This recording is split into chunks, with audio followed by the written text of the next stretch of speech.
اعوذ باللہ من الشیطان الرجیم بسم اللہ الرحمن الرحیم۔ اس وقت ہم حرم بی بی معصومہ قم میں موجود ہیں اور میرے پیچھے آپ سنہری گنبد دیکھ سکتے ہیں۔ یہ وہ جگہ ہے کہ جہاں پر امام موسیٰ کاظم کی بیٹی اور امام رضا کی بہن فاطمہ معصومہ اور ان کی 8 بہنیں یعنی امام رضا کی 8 بہنیں موجود ہیں، دفن ہیں، مدفون ہیں۔ اور یہ بھی یہاں پر کیوں آئے اور یہاں کیوں ان کی شہادت ہوئی؟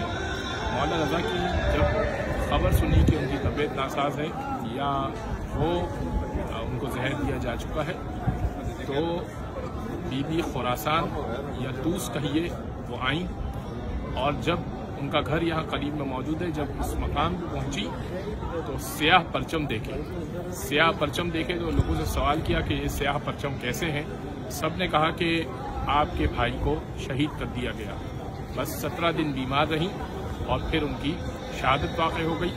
امام محمد تقی علیہ السلام فرماتے ہیں من زار عمی بقم وجبت لہ الجنہ، کہ جو میری پھوپھی کی زیارت کرے اس پر جنت واجب ہو جاتی ہے۔ اسی طرح ایک اور حدیث ہے من زار عمی بقم عارفا بحقہ، کہ جو میری پھوپھی کی زیارت کرے ان کے حق کو پہچانتے ہوئے وجبت لہ الجنہ۔ روایتوں میں یہ بھی آیا کہ بی بی فاطمہ معصومہ قم کی زیارت اسی طرح ہے جیسے بی بی فاطمہ بنت محمد کی زیارت ہے۔